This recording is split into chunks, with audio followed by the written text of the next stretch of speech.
میری زندگی کا پہلا مناظرہ 8 گھنٹے کا تقبیل ابہامین کے موضوع پر ہوا تھا. زندگی کا پہلا مناظرہ. میں نوجوان تھا. تینوں منصف علماء دیوبند کے فارغ التحصیل اور فاضل تھے, تینوں منصف. اور میں بڑا بے دھڑک کرتا تھا, کوئی منصف بن جائے پرواہ نہیں. وہ کہتے تھے یہ تینوں دوسرے مسلک کے ہیں, فیصلہ غلط دے دیں گے.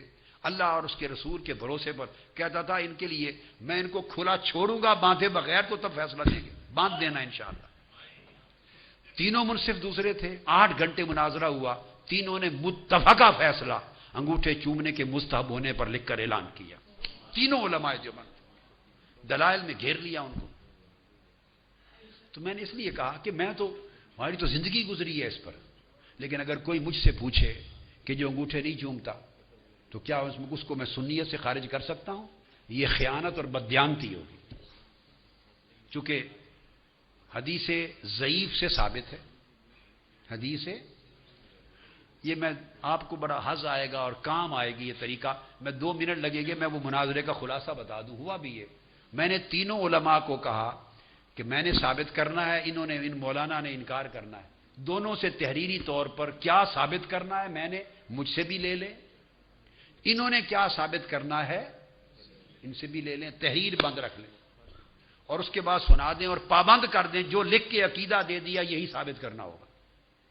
میں نے لکھ کے دیا کہ تقبیل ابہامین آقا علیہ السلام کے اسم پاک اور درود پاک پر یہ حدیث ضعیف سے ثابت ہے, اور حدیث ضعیف پر فضائل اعمال میں عمل کرنا مستحب ہے اور عند الاکثریہ جمہور مباح ہے. سو جو انگوٹھے چومے آقا کے اسم پاک پر عمل کرے اسے گناہ کوئی نہیں, اور جو نہ چومے اسے بھی گناہ کوئی نہیں.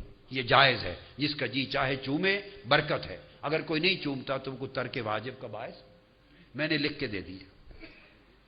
اب جو مولوی صاحب تھے انہوں نے لکھ کے دیا, انہوں نے میری چٹ پڑھی, اس مولوی صاحب کے بھی پڑھی جو مناظر تھے.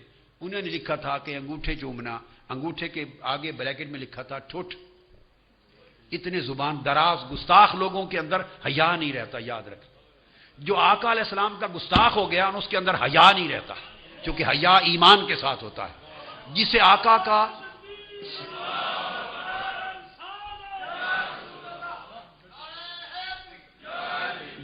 علیہ السلام کا حیا نہیں ہے اس میں ایمان تلاش کرنا بے وقوفی ہے. بے ایمان اور بے حیا ایک ہی شخص کے 2 عنوان ہیں. اس نے لکھا یہ چومنا بدعت ہے, حرام ہے, اس کا چومنے والا جہنمی ہے. اس نے یہ لکھا. اس کا پڑھ کے سنا دیا, پھر میرا پڑھ کے سنا دیا. جب اس نے میرا پڑھ کے سنایا تو مولوی صاحب وہیں گرم ہو گئے, ان کی تو موت واقع ہو گئی. میں تو مناظرے کا اینڈ بھی دیکھ رہا تھا. بس اس کے بعد وہ کھڑے ہوئے, انہوں نے کہا, کتابیں نکالی, یہ حدیث ضعیف ہے. میں نے روک دیا. میں نے کہا حدیث کا ضعیف ہونا یہ نزاعی مسئلہ ہی نہیں ہے, یہ مابین ہم دونوں کے ہاں متفقہ بات. وہ جو کتاب اٹھائیں ثابت کرنا چاہتے تھے کہ یہ حدیث ضعیف ہے. میں نے دعویٰ میں لکھ کے دے دیا. تو میں نے کہا اس پر تو کوئی مناظرہ ہی نہیں ہے, میں نے خود لکھا ہے ہاں حدیث ضعیف ہے, اسے ثابت کرنے کی ضرورت نہیں. اب اس کے پاس پورے 8 گھنٹے کے لیے مناظرے کا کرنے کا کچھ بچا ہی نہیں.